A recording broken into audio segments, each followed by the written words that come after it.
Welcome to the Long Range Pursuit Podcast, presented by Gunworks, where we learn about and share long-range shooting techniques, science, and gear. All right, guys. I'm continuing on the pilot theme. So got a couple notes that I made today. Crazy story.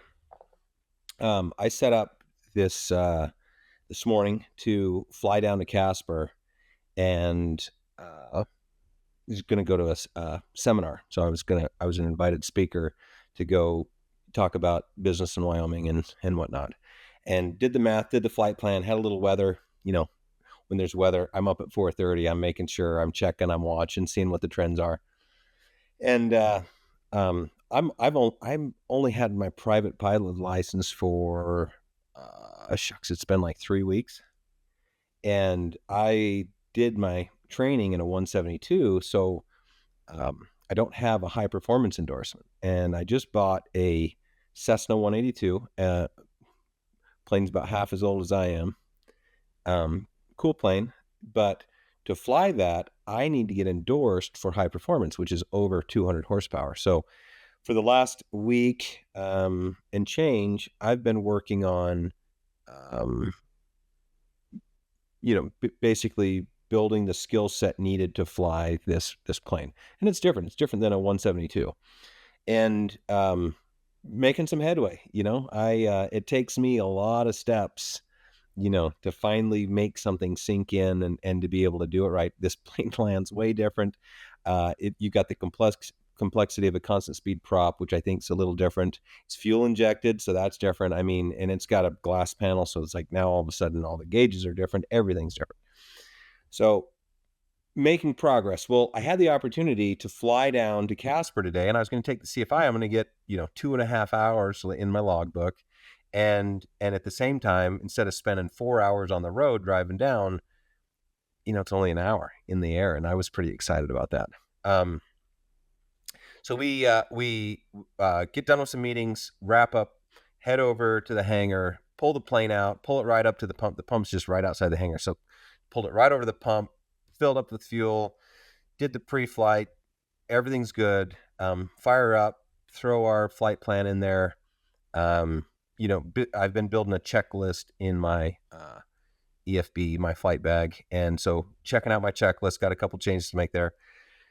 Everything's good. So, and the funniest thing about these 182s are there's a ton of different POH data, handbook data, information about what you're supposed to do and how you're supposed to do it. So we've been developing this has got a different motor in it, a little more high performance. There's a supplement to the POH. So we've been dialing in all the prop speeds, the power settings, the fuel flow, everything, just trying to make sure that we're set. And, I think we've got it pretty good. You got to control your cylinder head temperatures, your exhaust gas temperatures, make sure nothing runs away from you. All right. So we're pulling out on the runway. We've got no wind. It's a beautiful day. We're going to dodge a few clouds, follow our VFR rules. And we do a takeoff, and, every time you do a procedure, it's like, okay, well, I forgot that last time, so let's bake it in. This time I put some right rudder in with this 182. I had a hard time keeping up with right rudder, myself. So I baked it into the rudder trim and, did a lot better job on center line, climbing like crazy. That darn plane will climb way over 1,000 feet a minute. Like, it was climbing. And, we're just reaching, kind of like our cruise altitude that we're looking for, made the call to depart the traffic pattern and everything. And all of a sudden I get this big flashing red annunciator that says engine problem. It's like, this is the, in my opinion, this is the worst fear ever. Cause you do something stupid like fly into a cloud and fly into a mountain. Fine. It's like, that sucks, but you participated in, not planning or not being careful enough and getting yourself in a situation that's difficult. But if you're doing all your maintenance and you do everything right and you're treating everything right and flying everything right, and the motor decides to quit, I don't think that's fair. Like, I didn't do that, but that's an emergency. That's a problem. Well, the motor didn't quit, but we did lose oil pressure, and it would be really expensive to fix that, or at least we lost oil pressure on the gauge.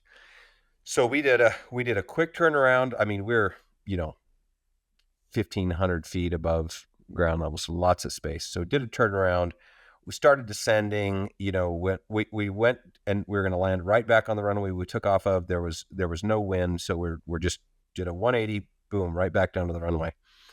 And it was probably one of my best landings in the last week. I did good, not great, but it was smooth, and there's the highlights of the procedure. But the one thing that sitting back and reflecting, well, first of all, I think it's just a sensor.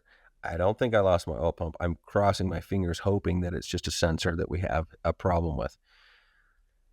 But looking back, I'm like, oh my gosh, I didn't follow the procedure that I should have. So when I was probably 2 miles from the airport when this happened, and I turned back around and I immediately tried to get on the glide path for a long final to the runway, and so I gave up a lot of altitude, and which was fine because I had the engine power and I'd pulled power, and we got on the glide path and got on short final and actually needed to juice it just a little bit to get there, and made a good landing. Everything was good. We got the motor shut off and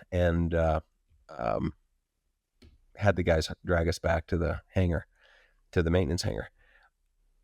I shouldn't give up the elevation. I blew it. So like if it was an engine out, engine fire, okay, I've got the checklist. I pull up the checklist, I follow it. That's part of the pilot training is you go to that checklist, you go to that routine and you do it. And you literally, when you're learning how to fly, you don't just do it once just to see what it's like. You do it enough that your reactions are right. So you do it enough that your instincts point you in the right direction. And this was different. This wasn't an engine failure. This wasn't an engine fire. This wasn't practiced. And and I didn't win. I mean, we made it back there perfect. It was great. Like everything was fine. So outcome was good. But I look back on it. What if it really was a engine oil pump failure, whatever? What if the motor seized up and I'm halfway back to that runway? I've already given up 1,000 foot of elevation, and now I'm seized up. And I've given up all of this energy for no good reason, right? Other than to just get on that glide path and do what I want. And I was really frustrated with my response there. And I know I can do better, and I know why I need to do better. There's a real reason. But that right there got me thinking about, our last conversation about, being ready. And so I've been in a lot of shooting situations. I really, really, really like to demonstrate that shooting process. That's, trophy hunting. Yeah, it's great. I love it. A lot of people do it. A lot of our customers are into it. I think it's great in, the things that it can bring to our hunting community. And I like shooting big stuff. Everybody with an ego does. But it's not actually the thing that drives me to get out there. For me, it's more the experience and the process and the system and the success of the perfect shot. So I can be really, really happy on a cull kudu hunt in Africa or a doe antelope tag in Wyoming or a cow elk hunt. I mean, I can be happy with those. I like shooting big bull elk too, but the idea of the shot and the shooting. So I've tried to take advantage of a lot of opportunities to do that, to gain that experience and to do more and to do better. I can think of a couple hunts where decisions needed to be right.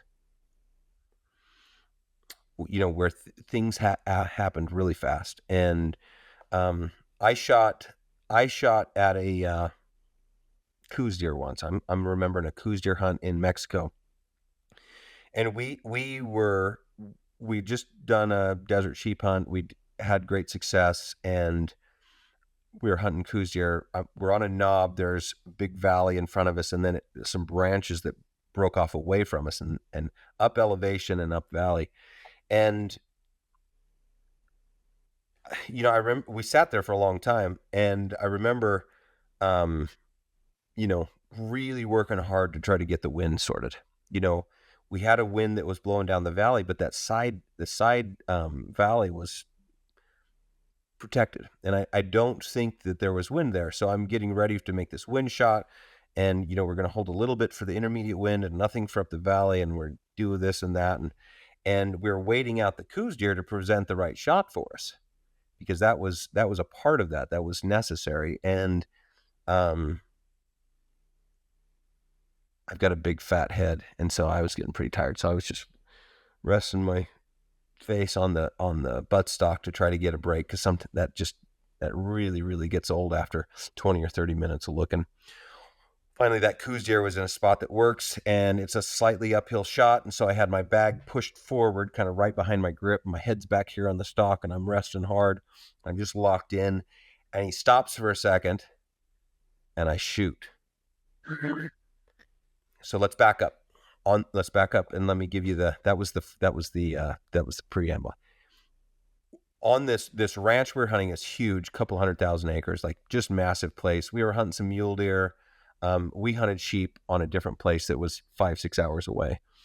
And so we get to this ranch, kind of repositioned after the sheep hunt, and like you put a gun on a high rack, and I'm like, all right, is it really okay? I'm not sure. So every once in a while, like on the way back to camp for lunch or whatever, we'd stop and I'd say, all right, hey, look, I want to check this gun out. I want to just do a cold bore shot, see if I would be able to be successful. And, the day before, I'm on that hillside with that coos deer in sight. I've got one of our old LR1000s and a 7 Rem mag, and we stopped. We picked out a little rock at like 1,200 yards, rangefinder, ballistics, dialed up, held wind, shot, bullseye, just crushed it.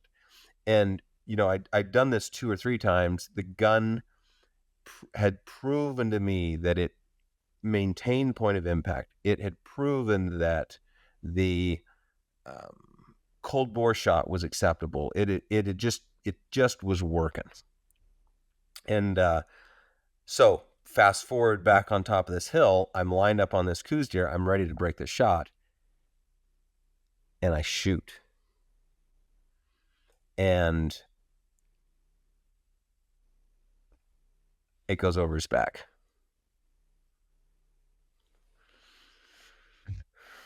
So in that situation, like, I had a fraction of a second to reload and make a decision. Is it wind? Is it wind up the valley? Is it the gun? Is it what? And I knew the gun was on. Perfect. Gun was perfect, right? So I made the decision to hold lower. So I shot this high. I reloaded. I was ready to rock and roll. I held that much lower, just assuming I had an environmental condition. Something was causing that to be up that wasn't the gun, because I just had that confidence. So I took that shot and I shot him low, right in the knuckle, and just broke that shoulder and leg way down low. But it wasn't a great killing shot. And dawned on me, hey, there was something wrong with that first shot, because that bullet hit exactly where I was aiming. Loaded again, shot, good aiming, good everything, perfect, done. And, again, back to the whole, okay, what was the reaction? What was my preparation? Like, my preparation was good. I knew I had cold bore. I knew it was right. I was reading the gun right. And put that on top of other instances of knowledge, and other cases of hunting. So back up 5 years prior to that. And I'm hunting mountain goats up in British Columbia, and We make this massive climb up this steep mountain, way up in there. Finally get there. We're on two goats, and we come out a rise, come out a little bunch of timber, kind of out on a point, and here's these goats way over here on this rocky outcropping, this face, and we've got a little bit of we got a little snow, which is cool because I doped the wind just perfect. I had the direction and pretty good gauge on the speed, so made my wind correction. But I got in there and I held that wind that I was reading. I was reading a 45 and I did this and that, and it was 500-600 yards, and I shot and literally shot up and over his head. So not just high, but even more, like I was baked in for my wind correction. That was even more. So here I am, shot high over his head, and the eventual shot that killed him, I had to hold down low on his back foot. So that shot hit consistently where it was, and I made a correction of that much and held low, and the bullet went right where it was supposed to go. And in that case, when we got up and we walked another 100 yards towards him, we see this huge canyon that opens up. And instead of a little 5-mile-an-hour breeze that I was reading with a 45-degree mirage, it was 15, 20 mile an hour. And it was just pushing up, hitting the end of that canyon and turning up. And it was giving me a wrong read on mirage. But where we were protected in this little batch of timber, we couldn't really see it. And so take that experience and that knowledge and then back it into this Coues deer hunt. And like I made the right decision. But it bugged me that happened, and it took me a couple of months to really get to the bottom of what happened, why, what really happened in that situation. And I backed it into the fulcrum of the rear bag underneath the grip, just right behind the grip, with my head back a few inches and my big old fat head sitting on that stock and resting on it hard. Basically put a lever, so when the gun reacted, there was a force pushing down and it created a reaction up. So the barrel was going up and sent that high. And so like ever since then, the practice is a little lighter on the cheek, right? And we've got to where we're doing this mandible hold. I've been pushing for a long time, so stay away from cheek rest, but you get down on your jaw. So a little bit lighter here.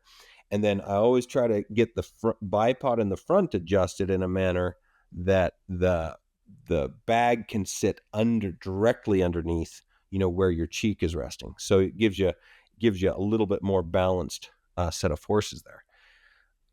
You take 1,000 little learning experiences like that, and it hopefully you start making the right decisions. It's the same thing in the airplanes. It takes a lot of practice and time, and sometimes you have to make some small mistakes to learn how to do better. Obviously, I do a lot of reading, and it's nice to learn from other people's mistakes and avoid them entirely. But sometimes that's not possible. So let's get to maybe the crux of it. You can't be perfect. We can try, like we can practice, we can do everything we can. I would propose, some really good training is a good start. It's like do some training, whether it's online or you're reading out of a book or you travel to a location, do some good training. But I think if we just back all the way up to some fundamentals and think about some ways that we can develop routines and processes that maybe don't take those split-second decisions. Maybe we work upstream of those a little bit. And just like if I would have had a checklist for oil pressure, problem, it's like I would have went to that checklist, I would have followed it. Maybe it would have got me in the right mentality to do that. We went to Africa once, and Derek decided he didn't like the front base on a scope mount, and he didn't like it hanging over, so he turned it around. And this was a non-angled base, so he could just flip it around. And he did this right before we left.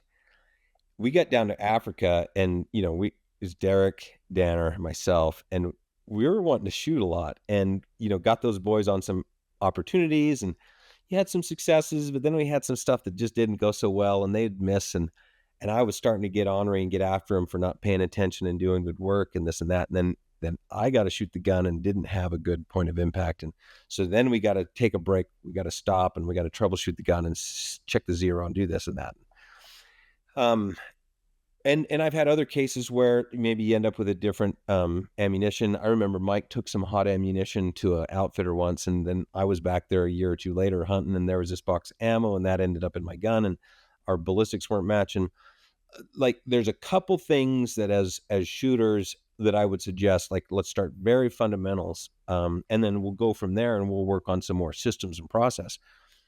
But absolutely, absolutely, you have to be able to zero your gun. Like, this should be something that is so fundamentally simple and easy. Yeah, you got to be able to zero your gun. And you need to be comfortable with it. You need to have the tools with you to do it, and you need to feel comfortable loosening up screws on your scope and adjusting. Even like you're on a hunt, you're on location, you need to be able to do this and feel that comfortable to do it. And if it takes, writing up a checklist and saying, okay, step 1, step 2, step 3, step 4, do it. Make the checklist. If that helps you to do it, like, let's hope we don't have to adjust our zero so much that it's it's something that's very common. And maybe that does require a checklist, but we should do the checklist, do the operation a couple times, make sure that we're comfortable with our checklist, make sure that we can follow it and we're familiar with it. So zeroing your gun, that is absolutely, absolutely imperative. And let's throw some caveats in there. So, do you know how to zero your gun and check your point of impact for your shooting position? Like, when I would shoot off a bench and then I would go to my bipod, in preparation for a hunt, I would see a 1/4 minute impact shift. And, you shoot a Harris or a rigid bipod and you push on that thing hard, which a lot of people do, like, you might see a 1/2 minute impact shift or more, depending on your gun, how light it is, how it reacts, how you shoot. That you need to know how your gun behaves off that equipment. If you shoot one of these bipods where you kick the legs forward at a 45, guys, you need to shoot that way. And you need to compare your point of impact with that versus other ways. You can't load that the right way. The gun's not going to react the right way. You are connected to the ground. You're connected. And there's a good chance, depending on the type of terrain you're on, that it's going to kick your shot high. I'm not going to bet you a steak dinner it will happen every time, but it's going to happen. I've seen it. I've measured it. I've tested it. It will happen. I actually think it's important to have your bipod legs directly perpendicular to barrel. That's side topic. So do you know your point of impact shift there? What about shooting off tripods? That's something we've been doing a lot of. Like, I can get steady enough to shoot long, but I don't feel comfortable shooting, much past 500-600 yards because of the point of impact shift potential there. And there's a lot of little tricks learning how to shoot from a tripod that can help prevent that. But it's something that needs done. You have to shoot. You have to experience it. Even something as small as cold bore. What's your gun do on a cold bore shot? And how do you clean your gun to maybe make that a more constant expectation of performance? All right, so zeroing your gun, that's one topic. And I think making a checklist and making sure that you actually test and shoot statistically large enough samples of data to understand what does my point of impact do on different rests and different shooting positions, prone, sitting, etc., bipod, tripod, bench, etc. And then, what's my gun do when the bore's super clean? What's it do when it's fouled? What's it do when it's cold? What's it do when it's hot? Those are important. Realizing sometimes that you need to be careful when you're at the range and you're shooting your gun and the gun gets hot. Now you've got mirage. Now you've got, this residual stress in your barrel. You've got this differential heating stuff that's going on. And so maybe your point of impact shifted a little. When you finish that shooting session by zeroing your gun, you're actually setting yourself up for a problem in the future. Maybe there's a 1/2 minute offset. Maybe there's a minute offset, depending on what kind of barrel and barrel contour, etc. Like, if it's a minute offset, you just adjusted your zero a minute. And what if you've got a 1/2 minute cold bore attached to that also? Like, you could have a 1.5 minute impact so quickly that it's not even like we wouldn't even register. But when you go hunting, you got an 800-yard shot. That's a freaking 12-inch POI shift. Like you could have a 12-inch impact, you would miss. So when I say zeroing your gun, it encompasses a little bit more, but you start with, can you loosen your turret and set it, and then it goes from there. Understanding the concept of zero angle, I think that's a big piece of that. For future technology's sake, everything's going to be zero angle. Okay, let's talk. The next one I think is, again, super easy, straightforward. All the information's there, all the knowledge is there, the training systems and processes are there, but it's ballistic profile. Let's say you have a gun that's done and it's like it's a Gunworks, it's a turnkey one. And you've had it for 3 or 4 years, you go grab another case of ammo, you pull a box out, you go shoot it. We have different brass, different bullets, in today's age with powders, it's like now the powder's different, like everything's different. We do our best to match velocities, but it doesn't always work out that way. So you've got this new case, you need to validate this ammo. How do you check your ballistic profile and see how the ammo works? Is your gun broken because the speed might be 25 feet per second different? And if you think it is, man, now you got another thing coming, because your speed changes more than 25 feet per second in that first 200 rounds that you shoot. That barrel is always changing. That speed is never, ever fixed or constant. It's always changing. We need to have some systems that allow us to examine, what is our performance, and then how do we adjust for that? You show up in a hunting camp and the guy has you shoot a rock at 500 yards and you miss 2 or 3 times by a foot high. What do? How do you troubleshoot that? Like, if you don't know how to zero your gun, that's a problem. But do you need to adjust your zero, or is this a ballistics problem? And I think having enough familiarity with your zeroing and what that means, and then ballistics and your profile and what that means and what it does. So let's talk about that a little bit. So if you shoot a gun, and say you got a paper up at 100, you shoot at 100, and then you got a steel target up at 400, and then there's a rock out at 800 that you can shoot. So this is the scenario. You just show up in hunting camp. They want you to check your zero on your gun so that you're ready to rock and roll. So they don't do all this work to find you a big old buck and then you miss. That would be unpleasant. All right, so you shoot at 100 yards, and usually you're right on, but this time you're an inch high. You're like, you know what? I better shoot another target and check that. So now you go to 400 yards and you shoot it, and you're 4 inches high. And you're like, okay, I'm starting to see a trend here. Let's confirm that and make sure. Now you shoot 800 yards and you're 8 inches high. What does that tell you? Have you seen that before? How do you deal with it? So if you are familiar with your minutes of angle, 1 inch at 100, 4 inches at 400, 8 inches at 800, that's 1 minute of angle. So in every one of those situations, if you dialed to your solution and then you dialed down 4 clicks, if you got a 1/4 minute scope, you would have hit the target. So in this scenario, we're going to diagnose that we need to adjust our zero. So we'll essentially dial our 4 clicks down and then reset the scope to 0. Now, if you guys are using, raising style turrets, it's conceptually pretty straightforward. If you're using a non-raising turret, you need to be familiar enough with that you don't screw it up. And it's I got to think about it every time I do one. It's just, is that the right thing? Yeah, that's right.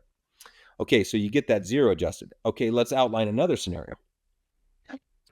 In this scenario, you show up in outfitter camp and you're like, all right, my gun's dialed. Outfitter's got a 100-yard target. I don't need to shoot that. It's I'm on. I'm just going to check it at 500 yards. So you go to 500 yards and you shoot, and it's 5 inches high. Well, guess what? That's a minute, right? So all we have to do is just dial the turret down and reset the turret and re-zero it, and we're good, right? If you do that and it's not a zero issue, then you're gonna be low somewhere else. So let's take a look at some indications. If we go back, I missed at 500. Okay, I better check at 100. Let's put it on paper. So you go to 100 and you shoot, and it's still right on. So your 0 to 100 is still perfect, but at 500, we're a minute high. So what could possibly indicate that? What does that mean? Because if you reset your 0, now we're going to be low at 100. So if you get the variance over distance of an offset, so the offset's not consistent, then that tells you something's wrong with your ballistics. In this case, probably a velocity thing. We'd be checking what's your bore condition. You got a bunch of rounds in it, your velocities come up. You could check, if is it the same lot that you've been shooting? Fine, you should have some confidence there. But what if it's not? What if it's a different lot? So you could have a problem there. Maybe the velocity's faster. Now we need to make a correction to that. This new Garmin chronograph, we were doing this with the magneto speeds, but it was such a pain in the butt to not get point of impact and precision data and speed. Now with this new Garmin product, it's so small, it's so convenient to use. You don't have any cables. You just set it up and run it. I literally think there should be one of those in every single rifle case that goes on a hunt. So easy. So now you throw that Garmin up and you check, and it's like, oh crap, that's 75 feet per second faster than what my ballistics are set up for. So then you need to go through the process to fix that. So I think being able to diagnose, is it a 0 problem or a ballistics profile problem? That's a skill set that every serious, hunter or, long range shooter needs to be able to practice, understand, perform as needed. Being able to make a ballistic calculation and correct for that offset and that issue, that's also important. So I really like ballistic turrets. They're super fast to use. They win when you are in a stressful hunting situation. But I always have an MOA scale, associated with that distance. That way you can always default back to a standard MOA thing. It's a slower way to get your corrections, and sometimes that can cost you success in a hunt, but it's a great backup. So in this case, I would go to my ballistic app, probably my Revic app on my phone. I would recalculate for that other velocity, check the drop, make sure it matched what I saw at 500 versus 100, maybe check even further out, confirm that it's solid, and then I would just sync that new profile over to my Revic rangefinder, and I would set it to an MOA mode. So I push the button, it says 500 yards, so many MOA. You get a hurry up shot 300 or 400 yards with your ballistic turret, you're probably going to be okay. But you start pushing that 500, 600, 700, 800 yards, we're going to use MOA solution to dial in. Okay, so there's two scenarios where having a very solid fundamental understanding of zeroing your rifle, how your rifle behaves, your ballistic profile, being able to diagnose what's going on, having a good process for fixing and addressing those issues, and then just following that process.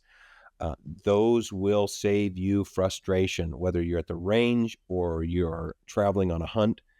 There's no way that you will never experience that at some point. Like, it will happen.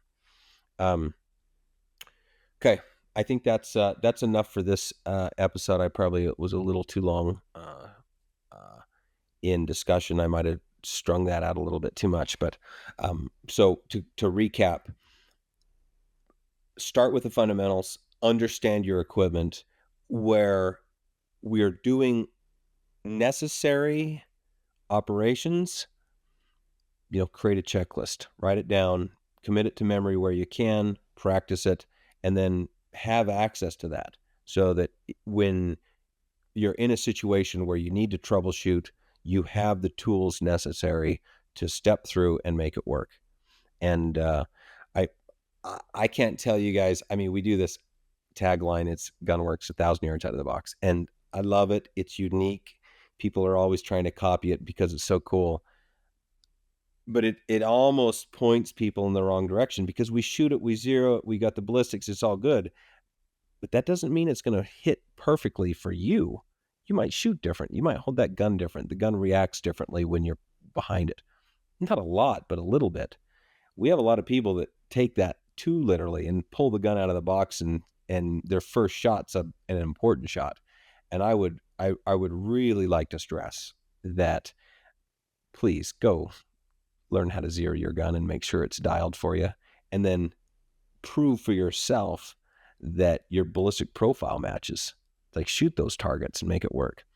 So I think that's enough for today. And I'll kind of like this pilot theme. I'll tell you about all my mistakes, and we'll pick up on another episode. I think the next one will be about wind. That'll work. If you like what you're hearing here, please take a second and give us a 5-star rating and a positive review on iTunes or on your favorite podcast app. We appreciate your feedback and suggestions for topics you'd like discussed or questions you want answered on the podcast. You can reach out on Facebook or Instagram or send us an email to podcast@gunworks.com. Also, be sure and check out our full offering of long-range gear at gunworks.com. Use promo code LRP for free shipping on any order.